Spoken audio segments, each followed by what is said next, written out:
Imagine being in a cinema in Washington, D.C. It's Christmas Day, 1989. You think you're going to see a cool animated movie, just like the Disney fare you've grown up with. And instead, your eyeballs are assaulted, your brain melted, and your entire understanding of what cinema and animation are capable of when a little film called Akira starts playing.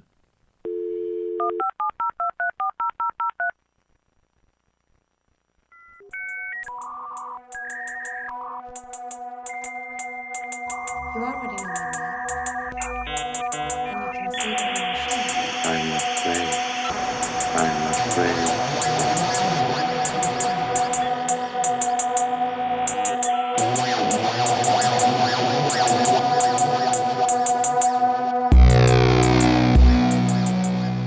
Welcome to the Final Girls podcast. I'm Anna Bogutska, your podcast host. I'm a critic and the author of Feeding the Monster, and in this series of the Final Girls podcast, I'm journeying through the intersections of horror and technology, from the very first robots of the silent era through the cyberpunk classics and to our most recent AI villains. Over the next few months, I'm deep diving into machines. Every episode, I'm joined by a guest to discuss a film or two and how it captures our fears and anxieties around technology and the place it holds in our lives. Things are getting serious now. We're in the late 80s. This is peak cyberpunk, extreme disillusionment, and stratospheric economic upturn. Money, tech, and disappointment combine and sometimes, just sometimes, give us masterpieces. I'll be honest here, dear listeners, anime is a blind spot of mine. And I watched Akira for the very first time for this episode. You can chastise me all you want by dropping me a line on hello@thefinalghost.co.uk, but it was a blast. And joining me to help me navigate the utter brain-melting brilliance of Katsuhiro Otomo's Akira is writer and podcaster Rachel Reeves, co-host of the Losers Club podcast and contributor to many others. In Akira, Neo Tokyo is built on the ruins of a Tokyo destroyed by a nuclear bomb. A teenage biker gang member gains psychic powers after stumbling into a secret military project and can only be stopped from going full nuclear psychopath by his best friend. Trying to explain the plot of Akira is not the point of this introduction or this episode.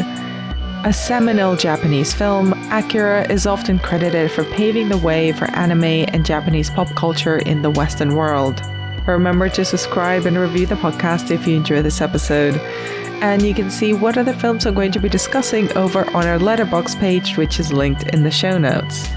If you wish to support the podcast or just yell at me directly for not having seen Akira when I was a teenager, you can find us on Patreon at patreon.com/thefinalgirls.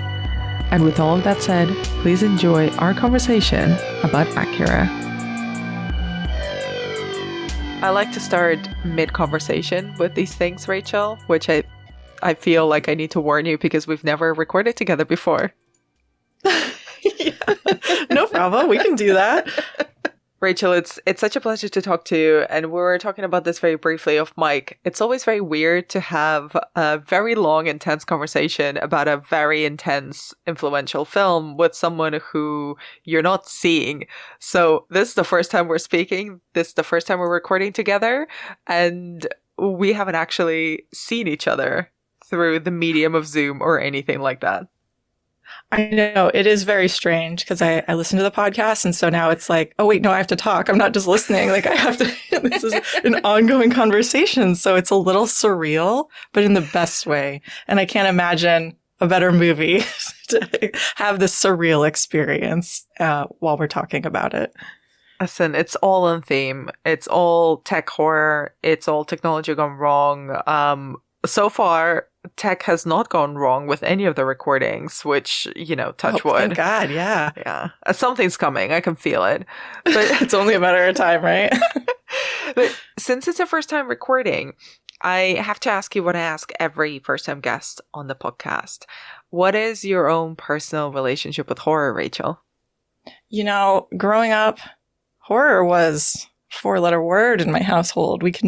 Horror was no. that's too scary for you. So for me, it was always like very alluring and enticing. And I was definitely attracted to darker things, imagery, Halloween, very, very kid-friendly stuff. But I was never allowed, I was not one of those kids who was, the parents or babysitters were showing horror movies when they were 3 years old. But at the same time, my dad was really into action films, sci-fi films. So this is actually just so perfect. I am just thrilled to be part of this series because my entryway into horror came through those genres. So Terminator, Predator, which I have no idea where the line was for my parents. Probably just my dad's taste. Because it's like, okay, I can't watch, Scream, but I can watch Predator or I could watch Terminator 2. Like, I'm not really sure because those are also really violent and lots of scary stuff are happening in them. So I came in through that way. And then my parents were both big Trekkies. So I love it. Did they dress up and stuff? No, they didn't dress up, but would record like every episode of Next Generation. And we would see all of those films in the theater. So, I mean, talk about horror and technology. The Borg? Are you kidding me? Terrifying. So all of those movies, all of those episodes, that was kind of my entry point. And then once I started babysitting on my own, I could watch movies outside of my own house. I'd rent, VHS, and that's how I got in. I would start exploring on my own when my parents didn't know. I am really obsessed with the idea of your parents taking the entire family to see Star Trek movies. I think it's really sweet.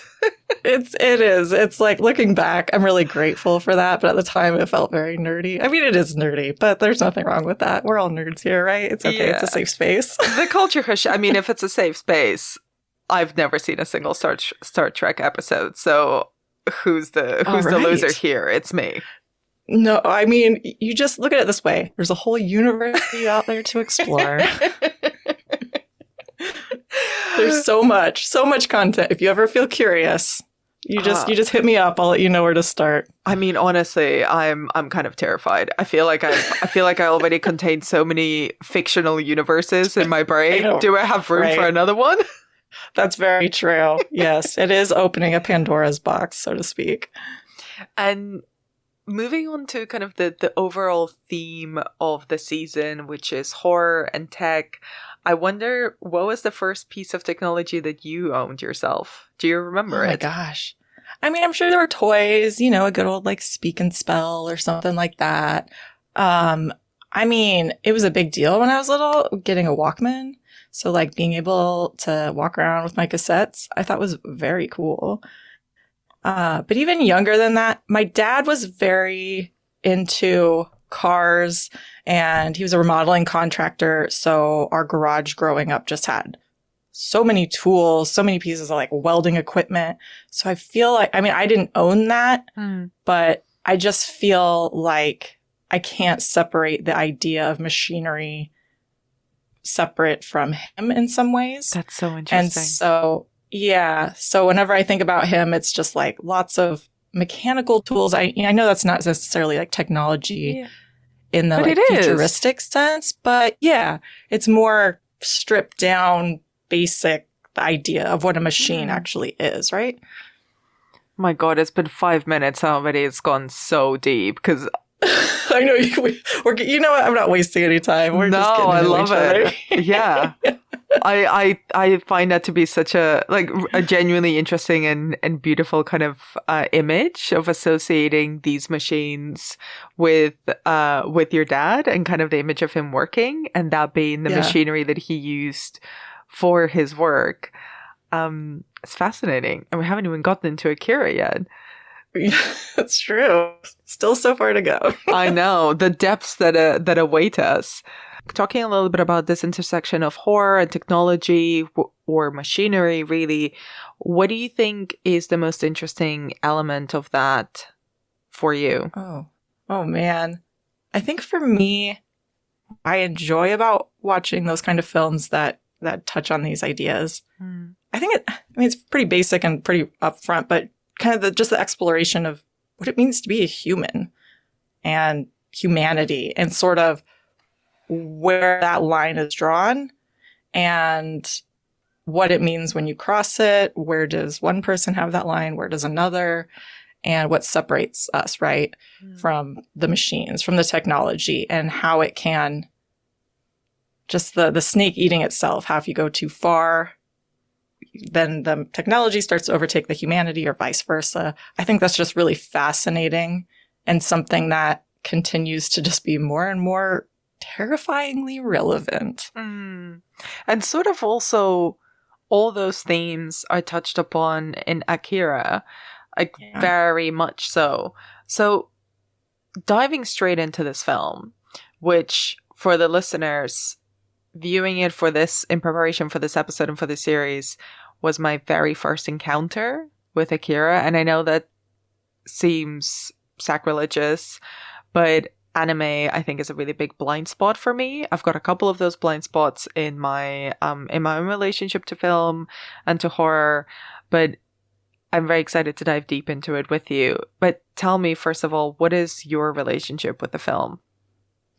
So it's relatively new to me as well in the terms of, the overall timeline of Rachel Reeves' life. For a decade and a half, I worked at a record store, and I learned about it through some of the younger kids that I worked with. They were more into the world of animation and sort of that, and they would talk about it. They would, like, one of them dressed up like Kaneda for Halloween. And so it was, word of mouth. I heard about it from other people. Oh, you haven't seen Akira? Oh, you haven't seen Akira? You got to see Akira. Oh my God, Rachel, watch Akira. And so that's where I heard it from. And then, when I finally did see it in probably, 2018, 2019, I know it was pre-pandemic. That's all. But it was like, oh my God, how have I never seen Akira? What? Like, I immediately became one of those people. Like, oh my God, you haven't seen Akira? Because I feel like it's one of those films that, and I mean, I would love to ask you the same question, like, about this. Like, there's my world before Akira, there's my world after Akira, because it definitely feels like one of those pivotal movies that just, oh yeah, this is something special. Like this, I feel like everybody should see if they enjoy films, and so, and I've just found it to be a really rewarding rewatch because, were you confused at all on your first viewing of Akira? Okay, I'm really glad you used that word because I've seen it pop up in several articles and video essays that I've watched about Akira after watching it. The answer is yes, I was confused. Okay. All right, I'm not alone. I'm think from everything that I've read and seen, and listeners do chip in, I think this is a first watch problem. Yeah. I don't know if if that confusion dissipated for you after you rewatched it, because I'm hopeful that it might for me. I don't know if it's like dissipated, but I feel like knowing where it goes, kind of knowing what you're dealing with, what you're working with, it allows to just take something different away from it, to have a framework to build upon, and to pay more attention to other certain things. And it's a highly rewarding rewatch. I've probably seen it 5 or 6 times since my initial watch for various reasons. And I'm always just captivated. No phone scrolling in this movie. Like, I love every second of it. And I find something more and more valuable about it every time.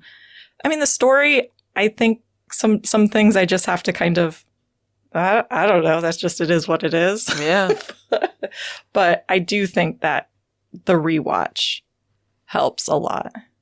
I'm excited to rewatch it, and kind of in answer to sort of your question, I think my first watch has been it was so specific, I was watching it for this series. I was watching it thinking about how horror was going to be showcased.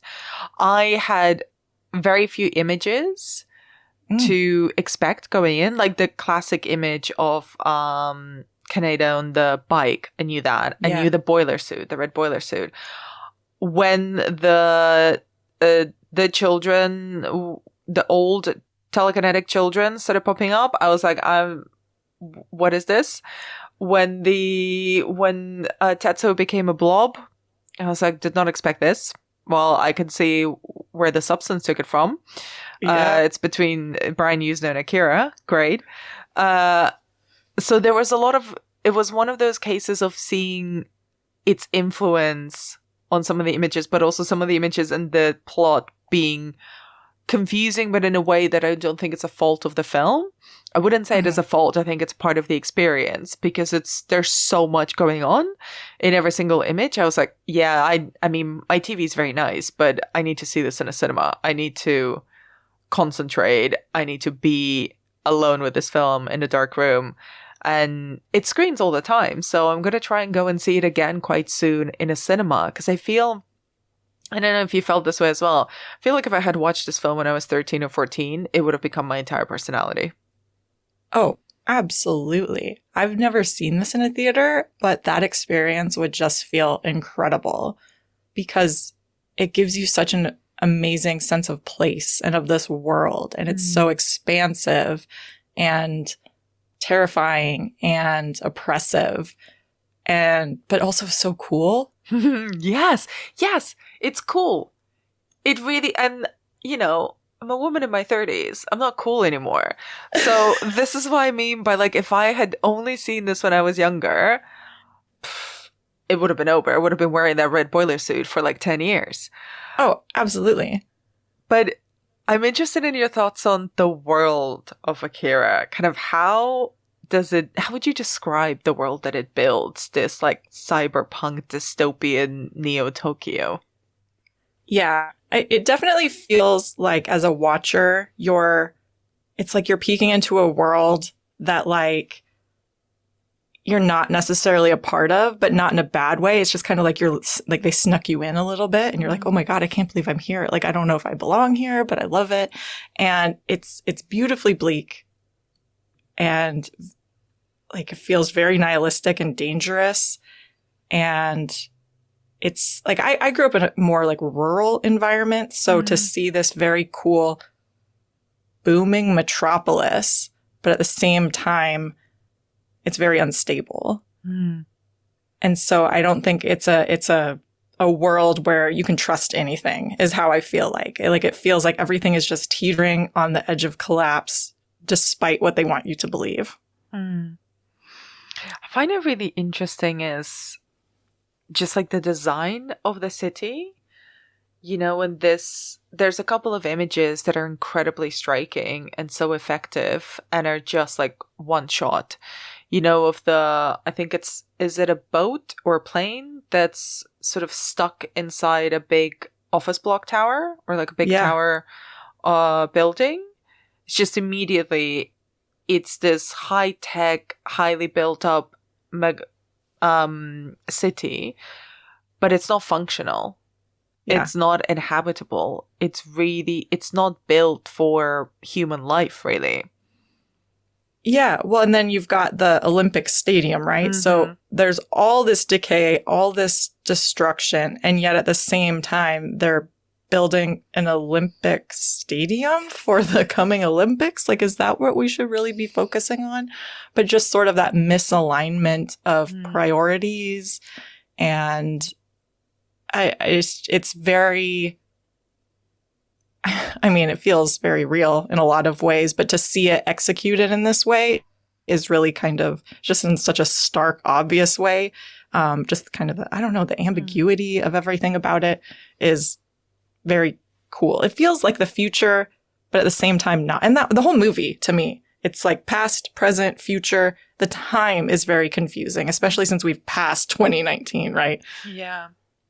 But it's also, I guess, really fascinating specifically because it's a Japanese film and because Japan being, we spoke about Godzilla earlier in the series and sort of the atomic monster era. And it's really interesting to see how anime and manga, I guess, because this is also based on a much more expansive manga that was written, I believe, kind of before, during, and after the production and release of Akira the film.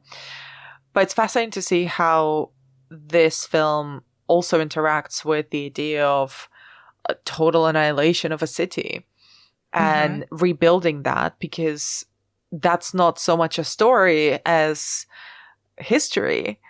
and Japan's unique context. Like they're the only nation who've been attacked with nuclear weapons. So it's interesting how that has manifested, obviously, with the kaiju films, which, you know, are really fun and explosive. But this, I think, just tries to rebuild a city, like you were saying. Could be in the past, could be in the future, could be in the present. But even as they were building it, it's still kind of collapsing around it because it's built on unstable foundations and without life at its epicenter, if that makes sense. Yeah. And I think that's kind of what I was hinting at, maybe unintentionally, when I was saying, like, it's like you're looking into a world that maybe you're not supposed to be seeing. Because, I mean, the people of Japan, what they went through with Nagasaki and Hiroshima and all that, that's like no other country can really can possibly comprehend like what that does to you and your family and your culture and the history, because nobody else has experienced that. And so to see it sort of explored in this way is so fascinating. And even the biker gang, right? So we've got, you know, Tetsuo and Kaneda and all of these biker gangs. Like there was this rise after World War I and World War II of these, they're called like Bozoku, I believe, the motorcycle gangs, because all of these kids, all of these young men were trained to be kamikaze pilots. And then a lot of them didn't even like go out and obviously even have the opportunity to fulfill what they were trained and planning to do. And then they're just like thrust back into society. And like, I'm sorry, but that's going to have an effect on you. And yeah, you don't just move on from that like willingly. Yeah, like you're preparing to, you know, fight and die for your country, and you've had all this technical training. And then she's like, okay, just kidding. Yeah. Go back to work. Like, just go. It's fine. You're fine. Not sure like any mental health care was involved in the aftercare plan for these men. And so there was a lot of angst and a lot of frustration coming out in some sort of interesting ways. And one of them was like the rise of these motorcycle gangs of these guys just going out, causing havoc, just kind of embracing the greaser mentality that kind of took place in the 50s in America and customizing all these bikes. And so it's really kind of interesting to see that here as well, following the first explosion that we see at the very beginning of the film. So that's, I mean, the biker gang, they look cool, don't get me wrong, but having a little bit more context of it puts a slightly different perspective on it that I wasn't aware of the first time that I watched it. And I think that's just like such a fascinating element to this. Like, yeah, bikes are cool, but it's so much more than that. Yeah. And how do you think the film deals with rebellion? Like, how does it portray these biker gangs, these young outlaws? Yeah. And I mean, there's so many like different elements of this. Like we actually see, yeah, there's the kids just trying to survive, right? Like just trying to be out there. They've been sort of neglected and cast aside from society and never really given a chance or supported in any real way. And then you also see this sort of anti-government protesting section, these terrorist attacks going up against this military industrial force. And so there's multiple different elements of it, which I think is really cool and something I didn't necessarily expect from this. Definitely didn't expect from this the first time I watched that, to see that. And then also kind of the religious sect that's just waiting for Akira to come back and save us all, right? And just to see how it's a part of their daily life almost. I love seeing that element included in this story, that it's not just these kids stumbling across some scientific experiment. Like I do appreciate that element is there to ground it in reality, even if it is a fictionalized future ? It's almost like, I mean, they're accidental protagonists of it. They stumble across it, but this is a much bigger thing, I mean, again, I'm not going to get into the plot mechanics of it, because I think if we try to over-explain it too much, it almost doesn't make too much sense. There's so much more detail to it that is not in the film itself. But I wanted to dive a little bit deeper into the two protagonists, the two friends at the heart of Akira, Tetsuo and Kaneda. What do you think of their relationship and how it's portrayed? Oh man. I love at first it's funny because at first Kaneda, the way he's talking, not just to Tetsuo, but also like some of his other people, right? He's got a little bit of an ego on him, right? Oh, they're both kind of little dipshits.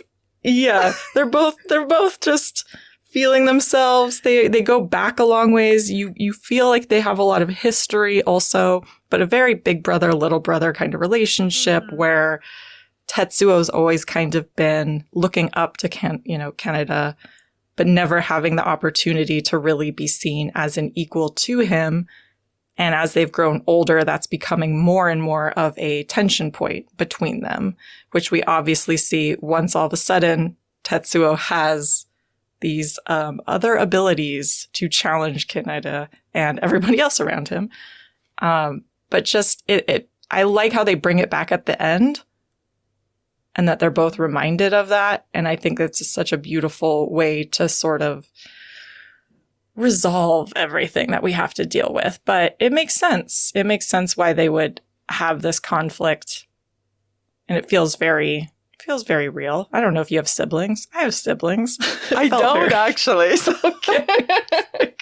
I was like, I'm an elder child and I've got two younger siblings. So like their relationship, I was like, oh yeah, that resonates. That feels very real. Like, no, you can't come in my room. Like, don't hang out with me and my friends. Like, you can't handle this bike. You don't know what you're doing. And do you feel like the film sways one way or another? Like, do you feel like there's a single protagonist in Akira? Or do you think it's pretty much split between the two of them and it really is a story of their friendship as opposed to just the story of Tetsuo, the story of Kaneda? I do feel like it's split between them and kind of seen as like a little bit of a cautionary tale, right? And just sort of, because I think the Kaneda we see at the beginning is not the Kaneda we get at the end, and the same goes for Tetsuo. And just kind of, how you treat people, treat others as you would wish to be treated sort of thing. Because, yeah, all of a sudden, this kid who you sort of look down on your whole life or kind of thought as a little bit less than you, now all of a sudden, oh, wait, okay, he's got all this power and just like what that can do. And if you hold on, at the same time though, like Tetsuo, you hold on to all that bitterness, all that resentment, like that's going to eat you alive and completely devour you or turn you into a giant flesh monster. So, not good to live your life that way either. But I feel like they both come to some sort of understanding of themselves at the end, but they're not beating you over the head with it, which is what I appreciate. Like, it's presented, but it's not, like the whole movie is not revolving around the relationship. It's just part of this much bigger story. Yeah, it's like what I was mentioning earlier. There's sort of like the accidental protagonist, but you feel, and I think this might also be, I'm working through my own confusion here as we speak. I think it might be also this thing of you're sort of zeroed in on one story, but it's not the whole canvas because we see these inklings and scenes that are clearly related to other things that are going on at the same time. As Tetsuo and Kaneda's relationship and friendship and Tetsuo gaining all these new powers comes about. I have to say, I had no idea what this film was about. I thought it was about a bike. I thought there was going to be a lot more bike riding because I just had this one image in my head. So once kind of the plot of Tetsuo gaining these psychic powers and struggling to grapple with them and then becoming kind of this ego monster and rage and allowing his rage to kind of guide how he used his newfound powers, and then eventually that final very grotesque crescendo, for at least on a first watch, that resonated very strongly. And it also feels like something that we see and have seen quite a lot in horror narratives. Everything from like Carrie to Chronicle to Stranger Things even. And some of those are pre-Akira, some of those are post-Akira and will likely have been influenced by them. But I do like this very constant question that is very present around teen stories. I think it's really important that they're teens. I think it was really important that they're like sort of, you know, out of a system. Like, you know, they're by themselves. The system is completely crumbled. They're, you know, on the streets with their bikes. They're creating their own laws, their own kind of micro societies, their own rules. And then when they're granted this amazing power, there's no way to actually safely or smartly contain it or control it without falling into the grips of like this very evil dystopian sect or whatever it is. And that is so consistent across horror. And it's always character driven. And it's always this push and pull between what do you do when you're completely disempowered? What do you do if suddenly you're given power that is greater than anybody else's? Yeah.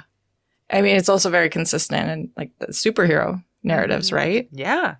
I mean, I don't think it's a mistake that we see Tetsuo at the end and he gives himself a cape, a little red cape, which, you know, I immediately think of Superman, but very, very similar kind of things. You get this power. What do you do with it? Are you Clark Kent? Do you become a savior for America and the pinnacle of hope and national pride? Or, you know, do you go the other way? Do you become some sort of supervillain?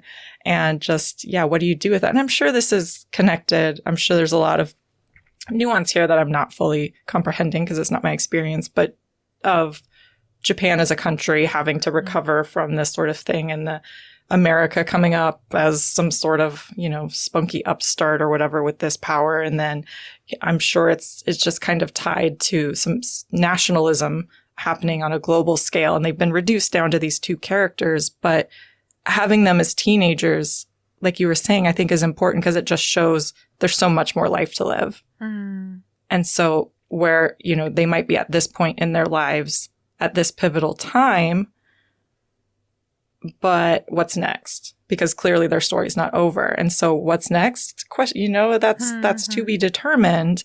And especially if you're thinking about it on a global sort of national scale, it's interesting because it's just thinking about what kind of nation do we want to be? What kind of person do you want to be? I mean, I feel like that's something that people tell teens all the time. Like, what do you want to do with your life? What do you want to be when you grow up? And I think this is sort of such an interesting way to present that idea to the entirety of Japan. I mean, no big deal. You know, Otomo, the director, like, no big deal. Just posing this question to society. What kind of nation do you want to be? What kind of people do you want to be? What kind of society do you want to be? And exactly. And it's yeah. It especially gains resonance if you put it into the context of like the economic boom that Japan was experiencing at that time. In 80s. the 80s were like huge. It was a huge economic upturn, and you know, it also had its effect on the production of anime at that time, and the budget even for Akira is humongous, so much bigger and so much more ambitious than other animated productions that had been done in Japan before. But I do think to your point, there's a really powerful image of like this kid who becomes bloated with power and just grows so big that the power physically, literally deforms him, and creates this enormous unyieldy thing that even he resents at the end. And it does feel like a question, like you were saying, but also sort of in a way as perhaps a warning to anyone who wants to interpret it as a warning, because of what we conceive of as power. And you could interpret that as like nuclear power, you could interpret that as money, you could interpret that as whatever it is. That might produce this like monstrous, overbloated creation that actually becomes the destruction of everything. It doesn't yield anything too good. And I wonder kind of what you make of Tetsuo's final form, or I guess the loss of his form as a human and turning into this enormous blob kaiju thing. Yeah. I mean, also just the fact that this is the 80s and you think about like just the technology of the 80s. And I mean, I don't think it's a mistake or a mystery that technology is such a big part of this because of how rapidly things were changing in the 80s. I mean, think about gaming systems. I mean, those became like a thing, right? In the 80s. I know that they were around like they were around way before then, but I think it was like 80, like right around this time that like the Nintendo really became like a thing. And that's a Japanese company. That's a Japanese thing. And it was taking over the world, and just how Japan became such a powerhouse in the technology sector. And that had to be a huge part of their boom. But at the same time, yeah, it's just like, okay, this is really cool. This tech is really sexy. This is definitely like gaining us traction in an unprecedented way. But like, be careful, because what are we going to do with all that? Like, what are we going to do with all that money? What are we going to do with that power? And also like, what is it doing to our people, our society? Obviously the gaming industry, and even the animation industry. This is a whole tangent, but just, I don't know if anybody's ever looked into the how these animators, the hiring and work practices is wild and sometimes very disturbing. What are they like? Oh, I think it's just like notoriously kind of underpaid, long hours, not necessarily appreciated and compensated in the way that they deserve. And this has been, I feel like, an ongoing thing. But getting into animation, I just think that it's a slippery slope, and something that has been continually talked about in increasing ways, even just recently, just making sure that these people are given the breaks that they need, giving the time that they need, giving just, basic, normal, healthy workplace like practices are not always necessarily adhered to. So it just kind of feeds into that. Yeah, there's all these demands and all this potential and all this great stuff that comes out of it. Getting our story told, getting put on a global scale, getting money, getting respect, all of that sort of stuff. But, what are you giving up on the flip side of that? How do you think Akira, kind of on a broader scale, Akira, let me rephrase. On a broader scale, how do you think Akira presents technology? Is it a tool? Is it a weapon? Is it always a warning, like you're saying? Watching it this time, I was thinking about the scientist that we see in this a lot, because I haven't really paid attention to him very much. I mean, he's there, he's doing his thing. But I was trying to think like what his motivations are for these kids, right? Because this is one of the confusing, when I ask if you were confused by this movie, this is a part of the movie I still haven't like ever gotten like a definitive, and I don't know if there is a definitive answer about it. Maybe there is. But these kids, I would imagine, are a result of some nuclear event. And now the scientists have been trying to recreate, have a, Stranger Things type of lab to see how they can harness this power in these kids and use it as a weapon, maybe. But I don't feel like the scientist is necessarily trying to develop weapons. It's kind of just can we? Like, what can we do with this? But, anybody that's seen Jurassic Park, just because you can doesn't mean you should, right? But he's never questioning the should. He's just constantly spouting, look at the data. Look at this. This is so amazing. Look at what we've done. Like, look how interesting this is. And it is, but he's completely ignoring and disregarding everything that comes with all that scientific advancement. And I feel like that's what this movie is addressing, is just that idea about how, yes, like it can be so cool, but don't ignore the hubris part of it. Like maybe, learning about genetic engineering, learning about what you can do with all this material and all this science is very cool, but humans are not infallible. And what if you make a mistake? And obviously on this movie, what we get with Tetsuo, maybe not, I wouldn't necessarily call that a success. Maybe not the best and thing. So, yeah, I feel like it's just sort of exercising some of those anxieties about scientific advancement and just reminding us like, okay, this is very cool, but like, don't lose sight of the forest for the trees. Like, bigger picture. keep in mind bigger picture and don't forget about your humanity. Don't forget about why are we doing this? What are we trying to achieve? I mean, maybe this will become clear to me upon rewatch. I still don't actually know what they are trying to achieve through this. And through this obsession of bringing back or resurrecting or rechanneling the figure of Akira. Yeah. Well, and I think this is where the scientific hubris comes in a little bit, because they think they've destroyed him. Mm-hmm. They think they've broken him down into the tiniest bits and learned everything they can, and Akira is dead. And I think what the film is telling us is that, we're all stardust.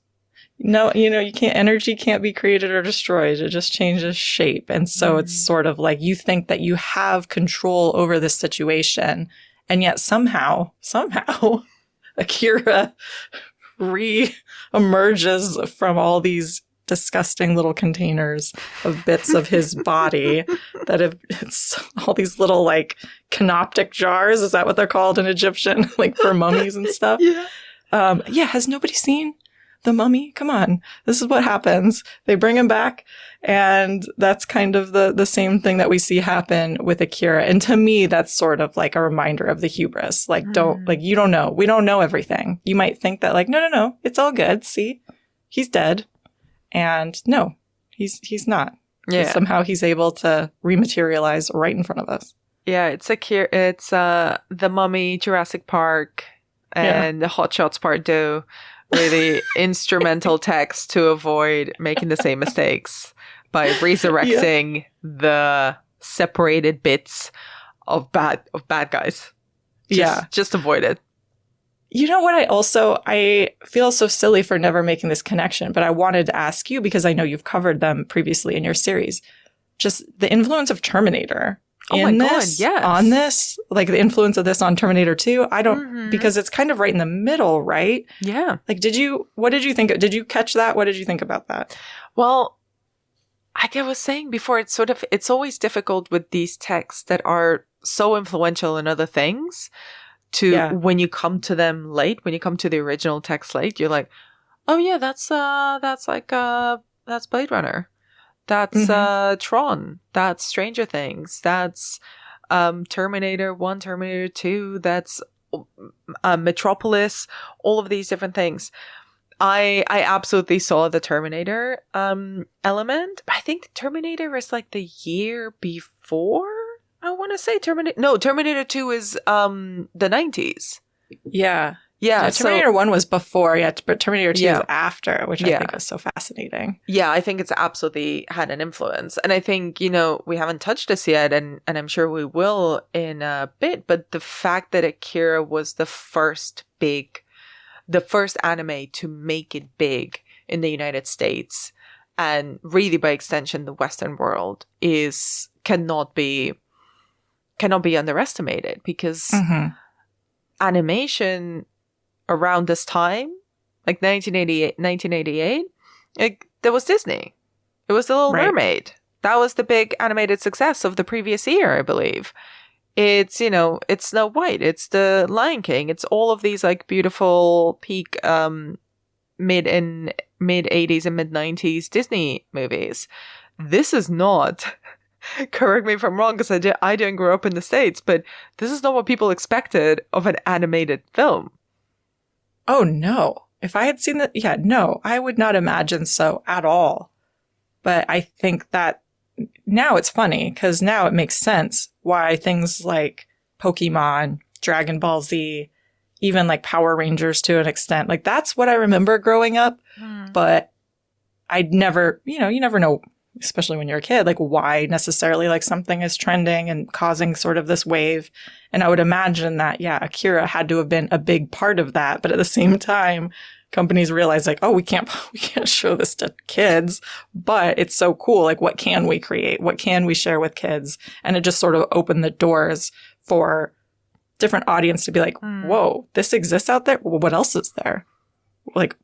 Who's this Miyazaki guy? What else is out there? What can we possibly see? Because I had never been exposed to something quite like this. Like my entryway into this kind of animation was, probably Pokemon. Mm-hmm. I mean, it's still baffling. Like I said, anime really is a blind spot of mine, but it is still just as assaulting and impressive as it must have been. I just can't imagine, and I love trying, being an audience member, like somewhere in the States, seeing this film for the first time, thinking you were going to see like a Japanese version of The Little Mermaid, and being exposed to Akira. You're like, my brain would have melted and reformed itself, just like the Terminator 2 bits.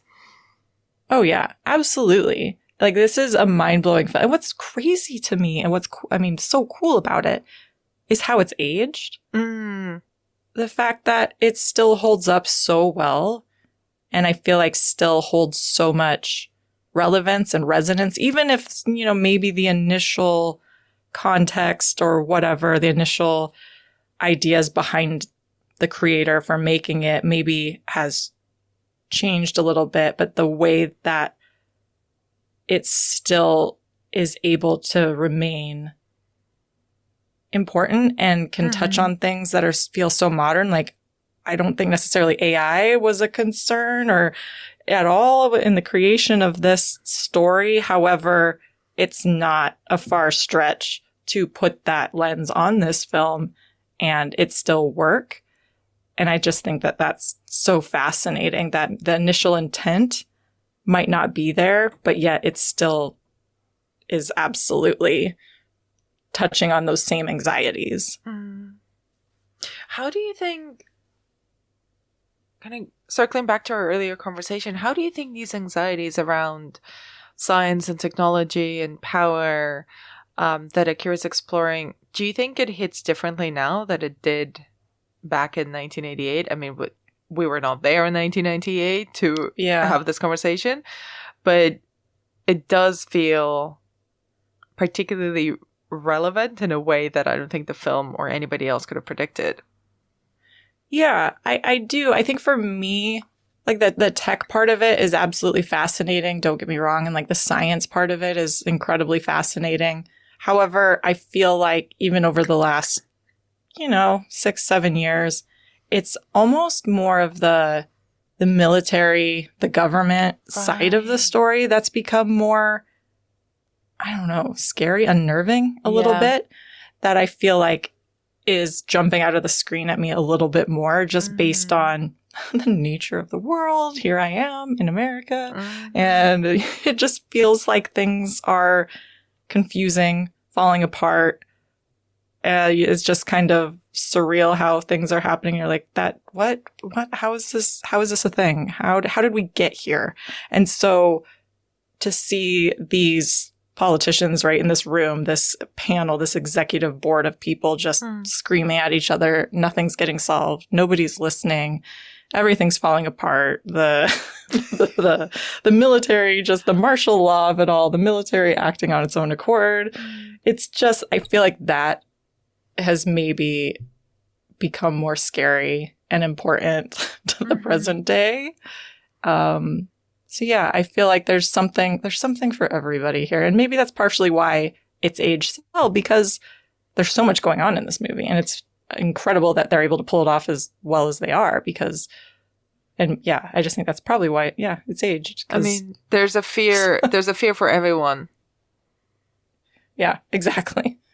And I wonder, so maybe because of that, Akira's not usually talked about as a horror film, which I found quite difficult to digest when I was watching it, because I mentioned before about the kind of the psychic powers and the loss of control, which is very, very common narrative arc in horror movies anyway. But then there's all the body horror stuff as well that we've talked about. And I actually think it's not just the final transformation of Tetsuo that's the body horror. I think it's all throughout the film. I think the way that he suffers and is in pain when his powers are kicking in are also body horror. I think those creepy little old children, pure body horror. I kept thinking of, there was one of them one of them looked and I don't know if they modeled her on this character. It reminded me immediately of Betty Davis's character in Whatever Happened to Baby Jane. She was wearing the little bow, the same kind of like makeup, and just the packaging that face onto a child, extra creepy. Yeah. It is. It's terrifying. It's so sad to see these kids. They look so sick. Yeah. They're not able to go outside. Like, I think one of them mentions, we can't survive out there. And just to think of these little kids who can't exist in the world for whatever reason, whether it's radiation, whether it's something these scientists have done to them. And yeah, how old they look, they're just very these sickly little kittens, and it's very distressing. But how do you think the film blurs these lines between science fiction and horror? Yeah, I mean, the hallucinations and things that Tetsuo has, and even those stuffed animals, and just the way that all these bits and pieces of the world are like being sucked into him, and how he's becoming part of it, how the loss of control over your body, I think, is very scary, and something that body horror explores a lot. And just the idea that, like, I don't have control over this. I don't know what's happening, changing in such horrific ways. And also, I mean, even thinking about it from like Canada and his friend's perspective, just seeing somebody you thought you knew, seeing somebody you care about just fall apart mentally, physically, just becoming a monster is terrifying. So I think the body horror, I feel like, is the most obvious. I guess obvious isn't the right word, but the most like upfront horror element that I think certain people, I'm thinking about, like, if my mom saw this, she would lose her mind and be like, "Oh, Rachel, this is disgusting. What are you doing to me?" Like, that's what she would not be okay with. But I do think there is just sort of a horror element to the story in general and just this whole world. But yeah, those, like, how they do that, like how they were able to come up with that animation and put all those pieces together and come up with those ideas about his guts falling out is like, and it's just in his head, but it's just like that little thing sticks with me so much because I'm like, that is disgusting and horrifying. Do you know, we haven't even we've been talking a lot about the themes and the context of Akira, but we haven't actually talked about the animation and the visuals and the way it looks and the images. What do you make of the design of it, of the way that it's of the shots and the images that it creates, of how it looks? Oh, it's beautiful. I think this movie looks incredible. The detail of the city, the fact that so much of it is at night. The neon, that cool neon skyline, and it just that whole tech noir kind of idea. And there's so much detail here that you didn't need to be here, but the fact that they took the time to do it, the school, the bar, even just the details of what the kids are wearing. They all have like their own identities and their own looks. But then the world feels so big, and that, like, it feels like Tokyo. Like, Tokyo is a city where it's like have you ever been there by any chance? Never. It's like you can walk forever and you've barely left like one section of it. It's just so massive, and every like little neighborhood has its own identity. There's all these different sections of town, and it's just overwhelming, overstimulating in the best possible way. And I feel like this captures that energy and captures that idea. So many different buildings, like the hospital in this like looks incredibly modern and incredibly new, but it's also next to like a decaying bridge or something. And so I think that just how they were able to do that. You think about, like, somebody had to draw that. All those little windows. Well, like, that's insane. Well, absolutely mind-blowing. I like the word that you use, and I think it's the most appropriate one. It's like, it's overwhelming. I think kind of when I started playing it, the feeling that I experienced watching it kind of made sense once I got into the behind the scenes a bit more. Like I'm not the best judge of animation because it's not my kind of expertise, but reading just some of the detail that went into the production of it, the fact that and I felt this because of the colors used, just the incredible color spectrum, the reds in particular, and they used, this is true, over 327 colors, which is much broader a color spectrum than typical in animated films. And you can feel that in the way that everything feels like just visually overstimulating.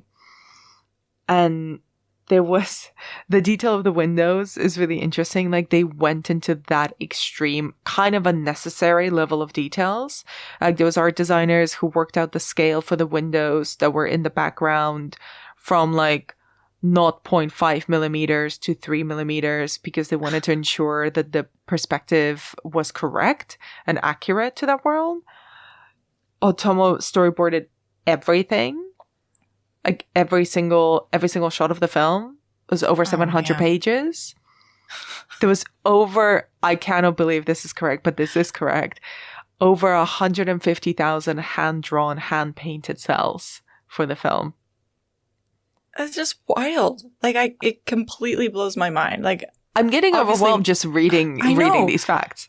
That's the thing. And it's like one thing to hear it because, and similarly, I'm no animation expert, so I don't fully comprehend the scope of what that means. But it's, I just, the dedication and the vision is in every part of this movie, I think is just incredible. And the fact that he was able to get the funds and the right people and have all the elements fall into place that to create this feels like lightning in a bottle. And I feel like that's what this movie is, because this so easily could not have gotten made. And it could have been so easy for, I don't know, somebody to be like, this is too radical, this is too intense, whatever, and shut it down. But the fact that this was able to get made in this way is just, it's overwhelming in the best way. And just how it extends to every part of it. Like, I'm a music nerd. Like, I love film scores and I love music in movies and just the power that it has. And I mean, can we talk about the music? Can we talk about the music? Listen, you should know this about me, Rachel. I am a dum-dum when it comes to scores. Like, I can feel it, but I don't nerd out about music. So tell me what's most impressive to you about the score for Akira.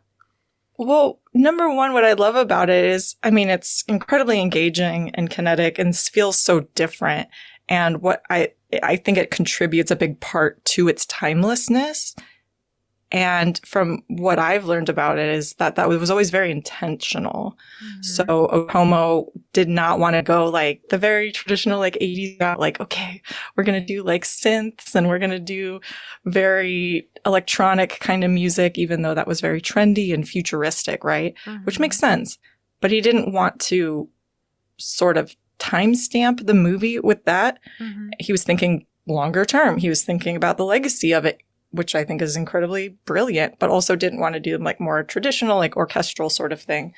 So he like thought really hard and like spent a lot of time thinking about what he wanted to do for the music. And then he heard a record by this group called Gaino Yamashiragumi. It's a mouthful. And that's what he was like, this is it. This is what I want. And this group is so fascinating because I think it fits into the themes and a lot of ideas that this movie was exploring in such a accidental way, but it perfectly aligns. So this group, so this group was founded in the 70s by this guy. His name was Dr. Shoji Yamashiro. And he was a musician, but he was also, here, I looked it up. He had a doctorate of agriculture and was a specialist in molecular biology, artificial life, environmental science, engineering, and brain science. So, Jesus. One person. One person. Also, like, I'm sorry, sir. Are you in the movie Akira? Like, you could be the scientist there. But he organized this group, this band, basically, because he saw it as a act of civil disobedience. And I think this is sort of a cultural idea, something, because he didn't want to be basically like pigeonholed as one thing. Like, you can be a scientist, but you can also be a musician. You can be, you can own a restaurant and you can be a musician. You can be multiple things. And like, you don't have to just fit into one role in society. So he brought all of these amateur musicians together from all sorts of fields and say, like, look what we can create together. We can create music. We can create something separate from ourselves. And we can show that we can be so much more and that we're capable of so much more. And I think that's like such a beautiful idea. And something that I think that music is able to do. It can unite everybody. It can unite different cultures. It can, I mean, I couldn't help think about Sinners, the movie Sinners, thinking like to bring it into a modern context, because I think that movie's discussing sort of some of the similar ideas as this one in a interesting.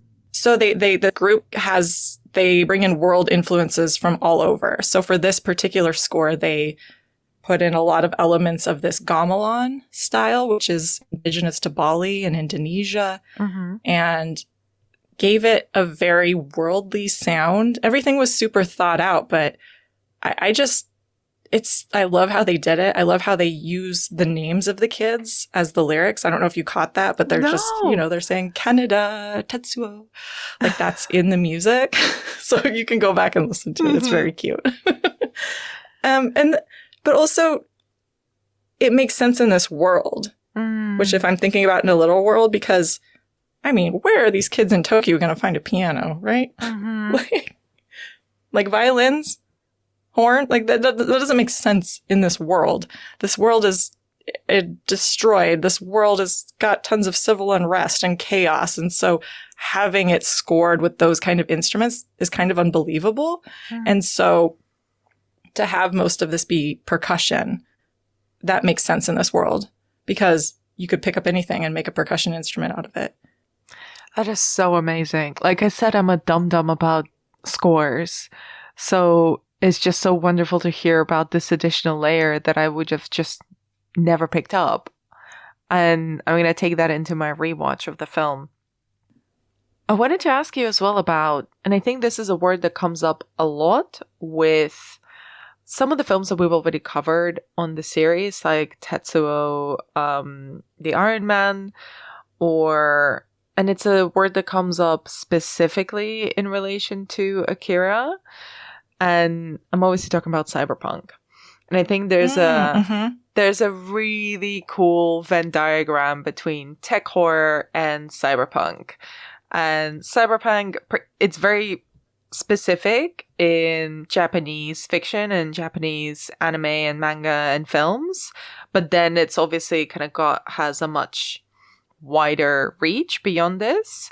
And we'll be covering a couple more films that are kind of very associated with that world, like Ghost in the Shell and so on. But I wonder what you think about that aesthetic and how Akira plays into that, or really how it helped really establish it in some way. Oh, yeah. No, I love this aesthetic. I love this sort of just future tech heavy man melding with machine sort of idea that we get, and to see it put on this sort of stage is so cool. And I mean, I feel like it was probably developing at this time in such a unique sort of way. I don't know if you've ever read the book Neuromancer. Yeah. Yes. The William Gibson novel? Yeah. Oh my God, that book is difficult. But you see, I feel like we see the influence on that here, and obviously in things like The Matrix and that kind of idea. Yeah, just like the different cultures and the different lights. And I don't know, I'm very attracted to that whole idea. Now, seeing it doesn't necessarily mean I want to like live in that life, because it looks pretty difficult. I don't know. It doesn't sound like the most fun world to live in. But sort of the tactileness of it, I think, is what I'm attracted to. It's not super polished and clean and sterile, which sometimes visions of the future can be.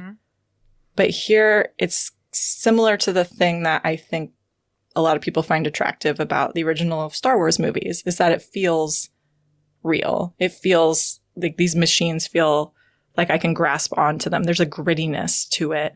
It's not so far removed from the world that I can't possibly imagine ever getting there. Like, this feels like a world that we could live in, for better or for worse. It's interesting because when I was thinking about cyberpunk as an aesthetic, like a couple of images come to mind immediately, right? It's Ghost in a Shell, it's Akira, it's Tetsuo the Iron Man and the sequel, it's The Matrix, it's these very, very dated 90s and late 80s Hollywood films that I have a very soft spot for, Oh, yeah. Like stuff like Hackers, even, I think of when I think of cyberpunk. Like Johnny Mnemonic. Yeah. That kind of stuff. And obviously Neuromancer. But even as I was listening to you speak, I'm like, the thing that I think is very, particularly when you're a teenager, is very attractive about cyberpunk, and I can totally see being attractive about it at that time, is that all of these worlds are really defined by disappointment. Like, everything has failed. Everything is fucked. Systems are broken. The buildings are ruined. The roads don't work. The notion of progress is a lie. Everyone is out to get you, and everything is basically fucked. And even when you think about all these characters and all of these very, very different films, like, I watched Ghost in the Shell for the first time as well a couple of months ago in prep for this series, and I'll rewatch it again when it's time to cover it. And I just remember thinking, God damn it, this is like bleak. Like, even the protagonist is so just downtrodden. And if you think about Neo in The Matrix, when he's still Thomas Anderson, he's got a very dull, disappointing and disappointed life. Like, it's just not that cool to be alive in that world. And I think because everything is moving so quickly and it's bleak times for a lot of people right now, there's almost like a certain comfort in watching something that has that entire disappointed vibe to it, despite the fact that it's dealing with futures and imagined futures and dystopian futures and technology that is beyond our means and our imaginations. And yet everyone is kind of done with everything. Yeah. Well, and the idea of fate, right? The idea that you can change your destiny. Like, you're not confined to this path that you've been set on or whatever that you've been stuck in.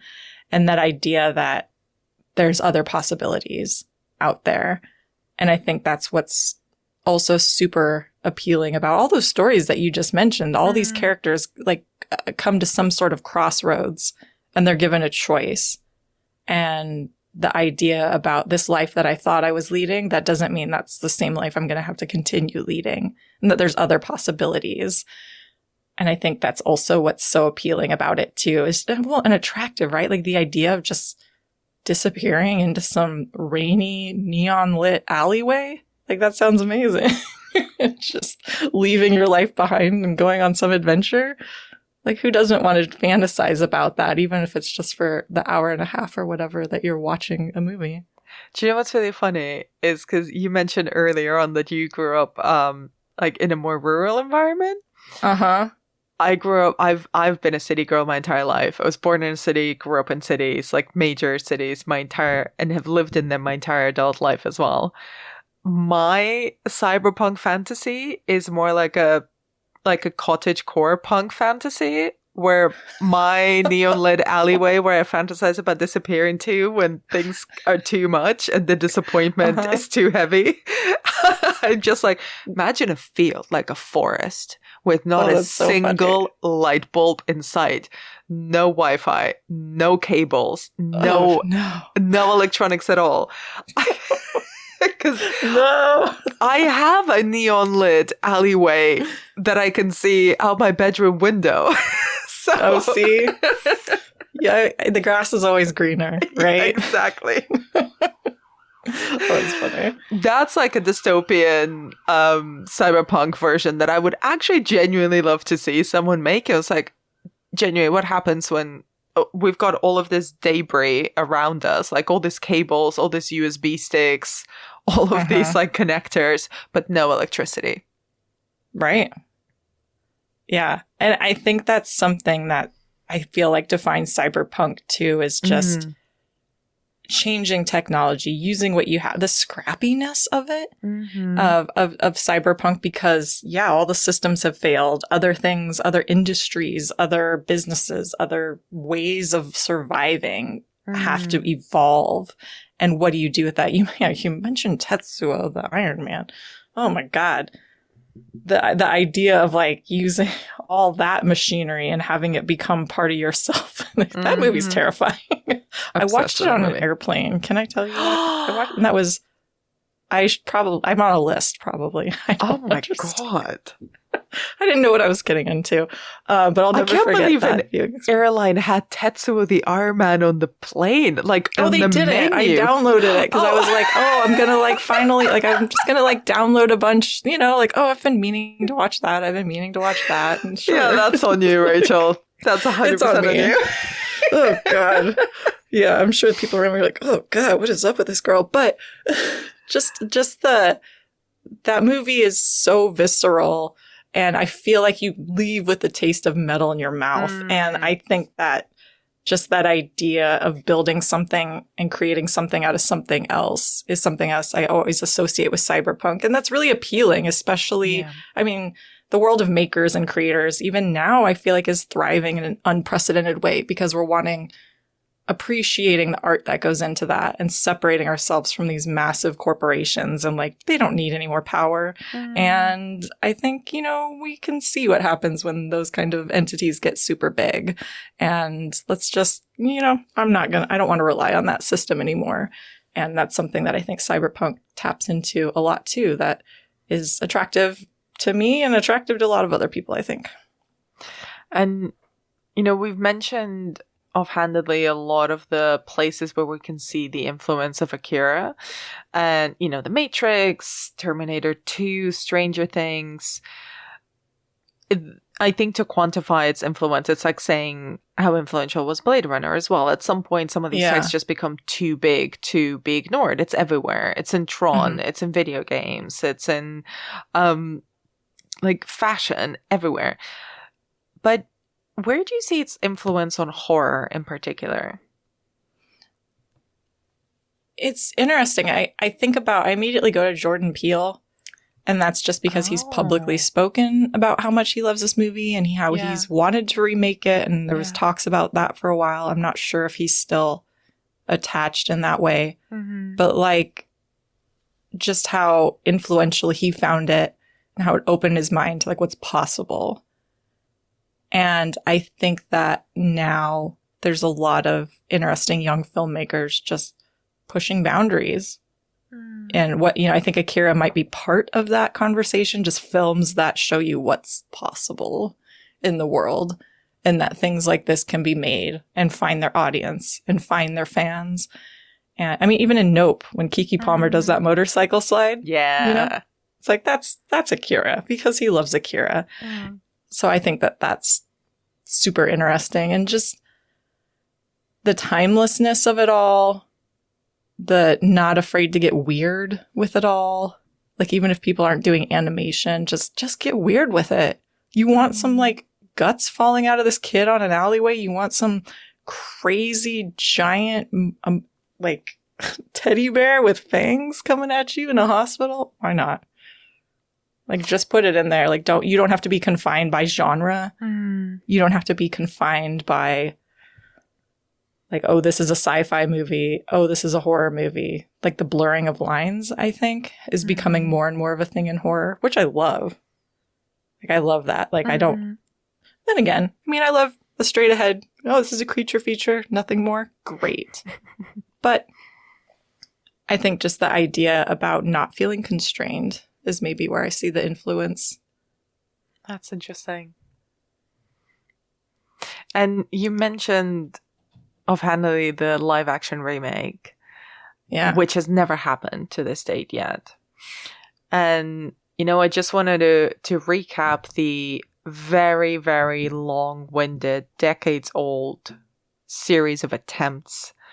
I'm not sure if you're aware of just how many times there has been an attempt to remake this into live action, at least in Hollywood. Just a list of names is fascinating. And some of these, in my opinion, are just like near misses for something atrocious. Okay, let's hear it. Let's go for it. Like 2002, Stephen Norrington, who directed the original Blade, banger of a film, was set to direct. Would have absolutely seen this. But he had as a co-writer the guy who wrote The League of Extraordinary Gentlemen, which is a flop. Oh no. Yeah. Because that film flopped, Norrington leaves the project. Then it was going to be someone called Rory Robinson in 2008 who was attached to direct into a 2-part film. Then it was a different company bought it to co-finance, and Leo DiCaprio was attached as a producer. Okay. And it was going to be set in New York City rather than Tokyo. No. It was I know. And then planned for a 2009 release. That flopped. 2010, the Hughes brothers were announced as directors. The Hughes brothers, I believe, directed From Hell. You know, the Johnny Depp... yeah. The Johnny Depp Jack the Ripper movie. Uh-huh. So there's a leaked script online. I don't know if people like it. I imagine they didn't. Then they're no longer attached. And it's Jaume Collet Serra, who's a Spanish director, Catalan filmmaker. He directed the original Orphan, which I love and covered on the podcast previously. And the prequel? He didn't direct the prequel, no. But most recently directed Carry On. The action film that was released last year, set in the with Taron Egerton. Yeah, okay. Like a cool, like entertaining Christmas movie. He directed The Shallows, which is a banger. That is a banger. Yeah. So he's like, he's a cool director of action films and horror films. He's got cool horror chops. But that also doesn't happen. That stops the next year in 2012. And they attempt to whitewash the entire film, which I think is part of the reason why it wasn't going ahead. Then 2017, Taika Waititi, back when he was good, was attached to direct for 2021. But then he postponed that to do Thor Love and Thunder. Not good. Okay. Yeah. Exactly. Oh boy. Yeah. The money called. I can only expect. And then that just disappeared. So apparently, as of last month, April 2025, the producer, Andrew Lazar, says that there's hopefully going to be an update in the next few months. Hopefully. Hopefully. What are your thoughts? Now, this is just a recap because it's a lot and the names are wild. Not inspired by any of them. The only one I would have been inspired by is like Norrington in the 90s because Blade, just chef's kiss. Oh, yeah. Blood rain from the ceiling? My God. Are you kidding me? Yeah. Oh, gives me goosebumps, that scene. Also, the goopy Stephen Dorff vampire at the end, like that's just peak Akira as well, right? Totally. I didn't think about that. Yeah. But okay.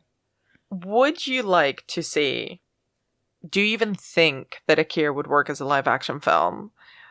And if you could pick anyone, who would you like to direct it? I think it could work. I don't think that, like, the body horror kind of stuff in it is obviously very cool and something that is known for, I feel like. But I do think that could be done. I mean, come on, Cronenberg's been making an entire career out of doing that for the last how many decades? Like it's fine. 30, 40, it can be done. A lot. Yeah. It can be done if they want to go down that route. I also think that there's enough other meat on the bone to explore outside of that, even if maybe you didn't necessarily want to lean into the body horror element part of it so much more. I will say, I feel like it has to be, this is a Japanese story, and it would honestly bother me to see like to see it set in New York, to have it set in some, I guess maybe if it was some no-name made-up city, maybe. But I feel like the history, all of that nuance that, you know, I'm not even picking up on, I feel like that's such an important part of this narrative. And I would it would be sad to see it lost. And so ideally, I would like to see somebody of Japanese origin, Japanese descent, like tell that story, because they're gonna, I would imagine things would resonate in a different way. And I think that that would be an important part to the film. But I'm open to it. I think it could be done. There's enough cool stuff. Just keep it, the tactileness, the grittiness. I still want that. I want it to feel real. I don't want some giant CGI landscape. Like, you're going to have to compete with that animation, and that animation is top notch. And so I expect nothing less. So if you're going to do it right, please. Yeah, I'm glad that none of these versions happened. And that they kind of remain on the drawing board. I think it's interesting. I agree. I think if you were to make a live action version of this specific story, it has to be set in Japan. It has to be made by a Japanese crew, Japanese filmmakers. Maybe this is controversial. I think you can transplant the themes and the ideas and the sort of the template of the story in Akira.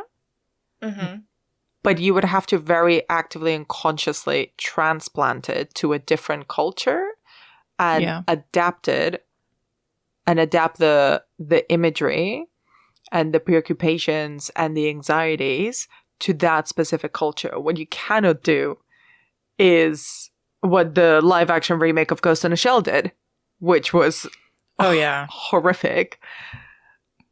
And just like think that you can just put, you know, translate the cool bits, the cool neon looking bits, and the shots that everybody recognizes, and then just put like Hollywood movie stars in them and call it a day. I think genuinely that some of the themes are so broad and universal and kind of really transnational while also being hyper specific. You can have a British version of Akira, you can have an American version of Akira, you can have a Spanish or a Portuguese or a Brazilian version of Akira that kind of speak to a country's own relationship with youth rebellion, with militarization, with technological advancement, or the feeling that you are not technologically advanced, or that you advance too quickly, too far. Like all of these bigger themes that we've been talking about, every nation, every culture has a different relationship to them. So, you know, maybe that's not a remake, maybe that is just inspiration. But I agree with you. If you're going to actually use that name, if you're going to use those characters and their stories and those names and those images, that it might have connected with people internationally and for decades now, but it has to be, it's so specific to its time and to its place in the world and the culture and the history of Japan and its relationship with technology and the idea of destruction. You can't just Google Translate that. Yeah. Yeah. I think that's such a good point. So thank you for putting it in that perspective, because I think you're right. Yeah, every country goes through its own things. And I think that would be a really fascinating way to continue this legacy. And yeah, maybe you don't call it just Akira. Maybe it's Akira : something, you know? Yeah. Akira legacy or whatever. But the cash grab part, probably Ghost in a Shell is the reason why it hasn't been remade. Because I'm sure somebody's looking at that and just saw the reception and, you know, some of the feedback and critiques that movie got. And there was, you know, some interesting parts about that as well, but maybe they're like, okay, at least it gives them a little bit of pause before just trying to cash in on the name and the appeal of it. So yeah, it's just, if somebody makes it, I want their intentions to be pure. That's all. And Rachel, before we wrap up, is there anything about Akira that you wanted to touch on that we haven't talked about? I don't think so. I think we've hit it all. I love this movie. It's so fun. And every time, rewatch it, try to figure it out, get something new from it. It's the gift that keeps on giving. Amazing. I think I'm going to treat myself to watching it on a big screen. I think that's going to be the way to watch it. Thank you so much for your time and for your insights on this film and for helping me try to unpick it and understand it a bit better. And for listeners who might not know where to find you, where can they find more of your work online? Tell us about what you do and how they can listen or hear from you more. Oh, sure. Yeah, you can follow me online. I'm on Instagram at the Vinyl Girl, GRRRL. And you can tune in and hear me on a variety of podcasts. The Halloweenies cover horror franchise films. We're covering Universal Monsters right now. Or the Losers Club, where we talk about all things Stephen King. All things, even remotely Stephen King.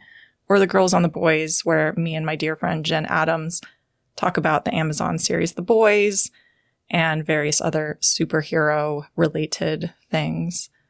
And yeah, writing, it's out there. I'll post it all on socials, so you can check it all out there.